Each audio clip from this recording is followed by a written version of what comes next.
వెండిగో story part 1. తిరుపతిలో ఉండే police స్టేషన్కి ఒక పెట్రోల్ బంక్ నుండి కాల్ వస్తుంది.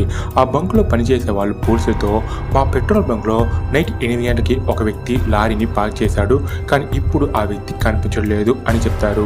పోలీసులు ఆ బంక్కి వచ్చి సీసీటీవీ ఫుటేజ్ని పరిశీలించినప్పుడు ఆ లారీ డ్రైవర్ రోడ్లో సిగరెట్ తాగుతూ ఉండగా అప్పుడే అక్కడికి ఒక లేడీ వచ్చి ఆ డ్రైవర్తో, అన్న కారులో వస్తూ ఉండగా మధ్యలో రిపేర్ వచ్చింది, మా ఇల్లు పక్కనే, నాతో కొంచెం తోడుగా వస్తారా అని అడుగుతుంది.